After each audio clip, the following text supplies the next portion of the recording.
নমস্কাৰ বন্ধুসকল, আজি হৈছে 10 এপ্ৰিল আৰু বৃহস্পতিবাৰ।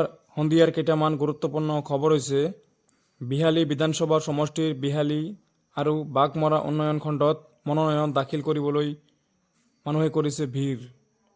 আজি ৰাজ্যৰ প্ৰথম পৰ্যায়ৰ 3 তৰফীয়া পঞ্চায়ত নিৰ্বাচনৰ মনোনয়ন পত্ৰ দাখিল প্ৰক্ৰিয়া অব্যাহত আছে।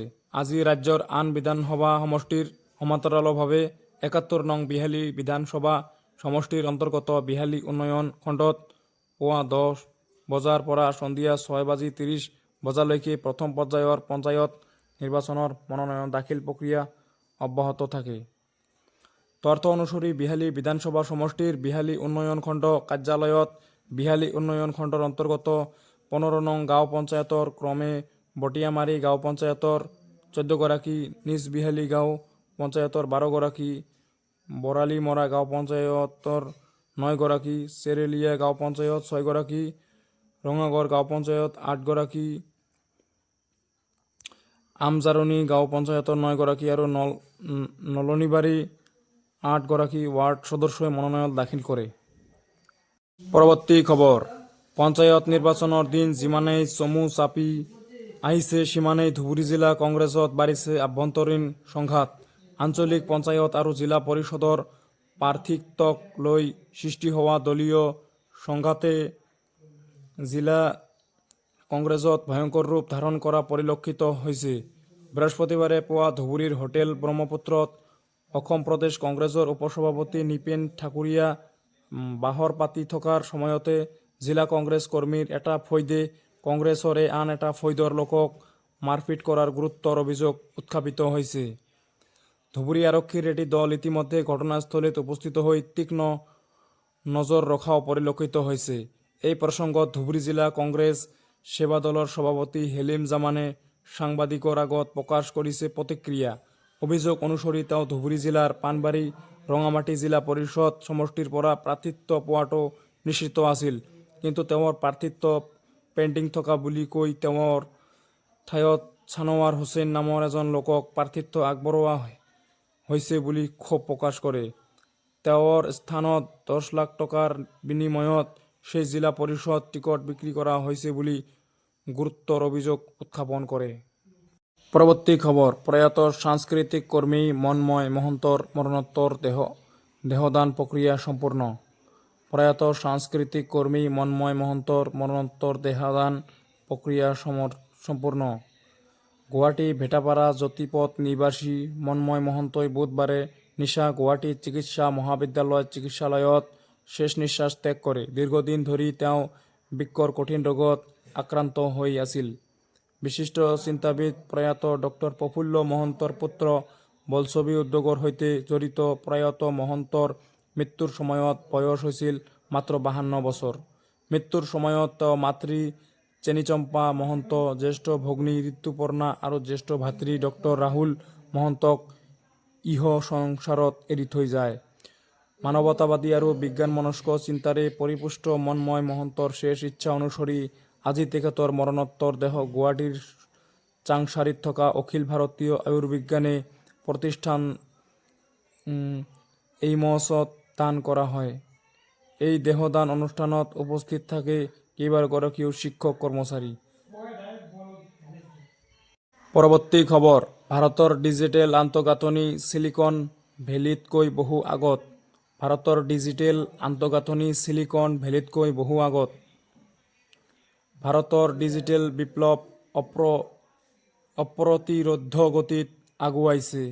BA স্পৰ্ট ভাৰতৰ $বিলিয়ন ডিজিটেল প্লে শীৰ্ষক পেনেল আলোচনাৰ সময়ত CNN news 18 rising Bharat summit 2025ত ভাষণ দি ভায়নিক্স বায়'চায়েন্সৰ CEO উদ্যোগী আৰু লেখক বিবেক ৰাঘৱাই সদৰি কৰে, ভাৰতৰ ডিজিটেল আন্তঃগাঁথনি চিলিকন ভেলীৰ তুলনাত বহু আগবাঢ়ি আছে। কেলিফৰ্ণিয়াৰ টেক কেপিটেলৰ মাজমজিয়াত বাস কৰা ৰাঘৱাই লগতে উল্লেখ কৰে যে তেওঁ নিৰ্ভৰযোগ্য ইণ্টাৰনেট আৰু সুলভ মূল্যৰ মোবাইল সেৱা লাভৰ বাবে সংগ্ৰাম কৰি আছে, যি সমস্যা আজিৰ ভাৰতত কল্পনাতীত। ডিজিটেল পেমেণ্ট, মোবাইল ডাটা আৰু সংযোগৰ ক্ষেত্ৰত ভাৰতে দ্ৰুতভাৱে আঁকোৱালি লোৱাৰ সন্দৰ্ভত আলোকপাত কৰি তেওঁ কয়, বেলমণ্টৰ মোৰ ঘৰত ফাইবাৰ অপটিকও পাব নোৱাৰো। ইফালে ভাৰতত ভিক্ষাৰীসকলো পেমেণ্টৰ বাবে QR কোড থাকে। পৰৱৰ্তী খবৰ, তিৰুপতি পাকলা কাটপদি একক ৰেলপথক ডাবলিং কৰাৰ অনুমোদন চৰকাৰৰ। প্ৰায় ১৩৩২ কোটি টকা ব্যয় সাপেক্ষে নিৰ্মাণ কৰা হ'ব অন্ধ্ৰ আৰু তামিলনাডুত তিৰুপতি পাকলা কাটপাৰী ৰেলপথ। ১০৪ কিলোমিটাৰ দৈৰ্ঘ্যৰ এই ৰেলপথছোৱা ডাবলিং কৰিবলৈ অনুমোদন জনাইছে প্ৰধানমন্ত্ৰী মোদী নেতৃত্বাধীন অৰ্থনৈতিক পৰিক্ৰমা কেবিনেট কমিটিয়ে। দুখন ৰাজ্যত ৩খন জিলাক সামৰি লোৱা এই প্ৰকল্পই ভাৰতীয় ৰেলৱেৰ বৰ্তমানৰ নেটৱৰ্ক প্ৰায় ১১৩ কিলোমিটাৰ বৃদ্ধি কৰিব। এই কথা সদৰি কৰিছে কেন্দ্ৰীয় ৰেলমন্ত্ৰী অশ্বিনী বৈষ্ণৱে। কেন্দ্ৰীয় ৰেলমন্ত্ৰীগৰাকীয়ে লগতে উল্লেখ কৰে, বৰ্ধিত লাইন ক্ষমতাই ৰেলৱেৰ গতিশীলতা উন্নতি কৰিব, ভাৰতীয় ৰেলৱেৰ বাবে বৰ্ধিত দক্ষতা আৰু সেৱাৰ নিৰ্ভৰযোগ্যতা প্ৰদান কৰিব। মাল্টি ট্ৰেকিং প্ৰস্তাৱে কাৰ্যকলাপ সহজ কৰি তুলিব আৰু যান-জঁট হ্ৰাস কৰিব, ভাৰতীয় ৰেলৱেৰ ব্যস্ত অংশত বহু প্ৰয়োজনীয় আন্তঃগাঁথনি উন্নয়ন প্ৰদান কৰিব। এই প্ৰকল্পৰ জৰিয়তে তিৰুমালা ভেংকটেশ্বৰ মন্দিৰৰ সৈতে সংযোগৰ সমান্তৰালকৈ শ্ৰীকলাহস্তি শিৱ মন্দিৰ, কণিপাকম বিনায়ক মন্দিৰ, চন্দ্ৰগিৰি দুৰ্গ আদি অন্যান্য তীৰ্থস্থানলৈও ৰেল সংযোগ প্ৰদান কৰি দেশৰ বিভিন্ন প্ৰান্তৰ পৰা তীৰ্থযাত্ৰী আৰু পৰ্যটকক আকৰ্ষণ কৰিব।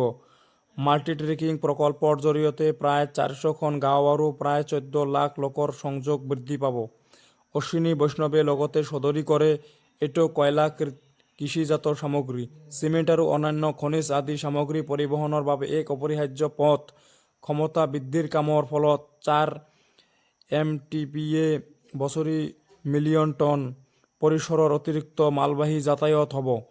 তেল আমদানি ৪ কোটি লিটাৰ হ্ৰাস কৰা আৰু CO2 নিৰ্গমন ২০ কোটি কিলোগ্ৰাম হ্ৰাস কৰা, যিটো ১ কোটি গছ ৰোপণৰ সমতুল্য বুলি উল্লেখ কৰে ৰেলমন্ত্ৰীগৰাকীয়ে। পৰৱৰ্তী খবৰ, ৰপ্তানিত নিষেধাজ্ঞা, উত্তৰ-পূবক মহম্মদ ইউনুছে লেণ্ডলকড আখ্যা দিয়াৰ পৰিণতি। ৰপ্তানিৰ নিষেধাজ্ঞা উত্তৰ-পূবক মহম্মদ ইউনুছ লেণ্ডলকড আখ্যা দিয়াৰ পৰিণতি। বাংলাদেশৰ তত্ত্বাৱধায়ক চৰকাৰৰ মুৰব্বী মহম্মদ ইউনুছৰ এটা বিতৰ্কিত মন্তব্যৰ বাবে ৰছত পৰিল ভাৰত চৰকাৰৰ, যাৰ বাবে বাংলাদেশৰ বিৰুদ্ধে ভাৰতে ল'লে কঠোৰ সিদ্ধান্ত। ভাৰতৰ মাজেৰে বিদেশলৈ বাংলাদেশী সামগ্ৰী ৰপ্তানিৰ ক্ষেত্ৰত জাৰি কৰিলে নিষেধাজ্ঞা। ভাৰতে বন্দৰ আৰু বিমানবন্দৰলৈ যোৱা পথত ভাৰতীয় স্থল শুল্ক ষ্টেচন ব্যৱহাৰ কৰি বাংলাদেশৰ পৰা তৃতীয় দেশলৈ সামগ্ৰী ৰপ্তানিৰ অনুমতি দিয়া ট্ৰেন্সশ্বিপমেণ্ট সুবিধা বন্ধ কৰি দিছে বুলি চৰকাৰী বিজ্ঞপ্তিযোগে প্ৰকাশ কৰিছে। পূৰ্বে ইয়াৰ ফলত ভূটান, নেপাল, ম্যানমাৰৰ দৰে দেশলৈ বাংলাদেশৰ ৰপ্তানিৰ বাবে মসৃণ বাণিজ্যিক প্ৰৱাহ সক্ষম কৰি তুলিছিল। ভাৰতে বাংলাদেশক ২০২০ চনৰ জুন মাহত এই অনুমতি প্ৰদান কৰিছিল। ইয়াৰ জৰিয়তে ভাৰতৰ তথাকথিত শিলিগুৰি চিকেন কৰিডৰেৰে নেপাল, ভূটানৰ লগতে ত্ৰিপুৰাইদি ম্যানমাৰলৈ বাণিজ্য চলাই নিছিল বাংলাদেশে। বাণিজ্য বিশেষজ্ঞসকলৰ মতে, এই সিদ্ধান্তই ভাৰতৰ বহু ৰপ্তানি খণ্ড যেনে পোছাক, জোতা আৰু ৰত্ন আৰু গহনা আদিক সহায় কৰিব, কিয়নো বস্ত্ৰ খণ্ডত বাংলাদেশ ভাৰতৰ ডাঙৰ প্ৰতিদ্বন্দ্বী আছিল। ভাৰত চৰকাৰে কৰা এই প্ৰত্যাহাৰৰ ফলত তৃতীয় দেশৰ বাণিজ্যৰ বাবে ভাৰতীয় আন্তঃগাঁথনিৰ ওপৰত নিৰ্ভৰশীল বাংলাদেশৰ ৰপ্তানি আৰু আমদানি লজিষ্টিকত ব্যাঘাত জন্মাব বুলি আশা কৰা হৈছে। ভাৰত বাংলাদেশকে ধৰি কেইবাখনো দেশৰ বিৰুদ্ধে আমেৰিকাই ব্যাপক শুল্ক আৰোপ কৰাৰ সময়তে ভাৰতে লোৱা এই সিদ্ধান্তৰ ব্যাপক প্ৰতিক্ৰিয়াৰ সৃষ্টি হৈছে। উল্লেখযোগ্য যে অলপতে ৪দিনীয়া চীন ভ্ৰমণৰ বাবে গৈছিল মহম্মদ ইউনুছ। ভ্ৰমণকালত উত্তৰ-পূবক লেণ্ডলকড বুলি উল্লেখ কৰিছিল মহম্মদ ইউনুছে। ইয়াৰ পাছতে বাংলাদেশৰ বিৰুদ্ধে কঠোৰ স্থিতি গ্ৰহণ কৰিলে ভাৰতে। আনকি ইতিমধ্যে ভাৰতৰ প্ৰৱেশ কৰা বাংলাদেশী সামগ্ৰী তুৰন্তে ঘূৰাই নিবলৈ নিৰ্দেশ দিলে বাংলাদেশক।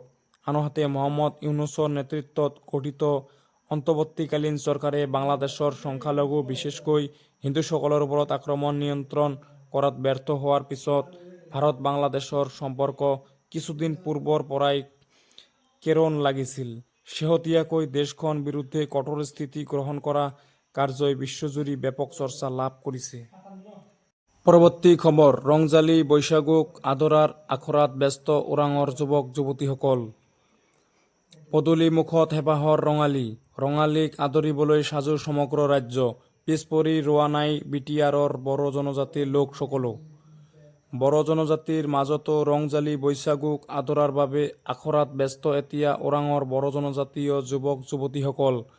খাম টিফুং চেৰজাৰ শব্দত মুখৰিত হৈছে সমগ্ৰ ওৰাং অঞ্চল। নিখিল বড়ো ছাত্ৰ সংস্থাৰ ওৰাং আঞ্চলিক সমিতিৰ উদ্যোগত 10 দিনীয়াকৈ অনুষ্ঠিত কৰা হৈছে কৰ্মশালাত অংশগ্ৰহণ কৰে অঞ্চলটোৰ প্ৰায় শতাধিক বড়ো জনজাতীয় যুৱক যুৱতীয়ে। ওৰাং বড়ো সাহিত্য সভা ভৱনৰ প্ৰাংগণত 10 দিনীয়াকৈ বাগুৰুম্বাৰ লগতে বিভিন্ন বড়ো নৃত্যৰ প্ৰশিক্ষণ দিয়া হৈছে যুৱক যুৱতীসকলক। পৰৱৰ্তী খবৰ, কোকৰাঝাৰত অহা 27 এপ্ৰিলত এপছুৰ কেন্দ্ৰীয় প্ৰতিনিধি সভা। কোকৰাঝাৰত অহা 27 এপ্ৰিলত আপছুৰ কেন্দ্ৰীয় প্ৰতিনিধি সভা। কোকৰাঝাৰ জিলাৰ দোতমাৰ বৰফা পথাৰত যোৱা 13 মাৰ্চৰ পৰা 16 মাৰ্চলৈ অনুষ্ঠিত হোৱা এপছুৰ 57 সংখ্যক কেন্দ্ৰীয় অধিৱেশনৰ স্থগিত প্ৰতিনিধি সভা পুনৰ অনুষ্ঠিত কৰাৰ সিদ্ধান্ত লোৱা হৈছে। আজি এপছুৰ মুখ্য কাৰ্যালয় বৰফা হাউচত অনুষ্ঠিত হোৱা এপছুৰ কেন্দ্ৰীয় সমিতিৰ কেবিনেট বৈঠক মৰ্মে অহা 27 এপ্ৰিলত কোকৰাঝাৰ বড়োলেণ্ড বিশ্ববিদ্যালয়ৰ জৌহৌলাও নীলেশ্বৰ ব্ৰহ্ম প্ৰেক্ষাগৃহত এদিনীয়া কাৰ্যসূচীৰে প্ৰতিনিধি সভা পুনৰ আহ্বান কৰা হৈছে। আজি এক প্ৰেছ বিবৃতিযোগে এই তথ্য সদৰি কৰিছে এপছুৰ সভাপতি দীপেন বড়ো আৰু সাধাৰণ সম্পাদক খনীন্দ্ৰ বসুমতাৰীয়ে। উল্লেখ্য যে অহা 27 এপ্ৰিলত অনুষ্ঠিত হ'বলগীয়া প্ৰতিনিধি সভাত এপছুৰ 57 সংখ্যক বাৰ্ষিক অধিৱেশনৰ বাবে ইতিমধ্যে পঞ্জীয়ন কৰা প্ৰতিনিধিয়ে অংশগ্ৰহণৰ যোগ্যতা অৰ্জন কৰিব আৰু নতুনকৈ পঞ্জীয়নৰ প্ৰয়োজন নাই বুলি বিবৃতিত সদৰি কৰিছে। প্ৰতিনিধি সভাত সকলো ৰাজ্যিক জিলা আঞ্চলিক সমিতি আৰু সংযুক্ত ইউনিটসমূহক অংশগ্ৰহণ কৰিবলৈ আহ্বান জনাইছে এপছুৰ কেবিনেট বৈঠকে। উক্ত প্ৰতিনিধি সভাতে পুৰণি সমিতি ভংগ কৰি নতুন সমিতি গঠন কৰা হ'ব বুলি বিবৃতিত উল্লেখ কৰিছে। তদুপৰি প্ৰতিনিধি সভাতে কেইবাটাও প্ৰস্তাৱ গ্ৰহণ কৰা হ'ব বুলি জানিব পৰা গৈছে। ইপিনে এপছুৰ সভাপতি দীপেন বড়োৱে দীঘলীয়া কাৰ্যালয়ৰ অন্তত তেওঁ এপছুৰ পৰা বিদায় ল'ব বিচাৰিছে বুলি মন্তব্য প্ৰকাশ কৰিছে। অৱশ্যে এই সন্দৰ্ভত প্ৰতিনিধি সভাইহে চূড়ান্ত সিদ্ধান্ত ল'ব বুলি মন্তব্য কৰিছে এপছুৰ সভাপতি দীপেন বড়োৱে।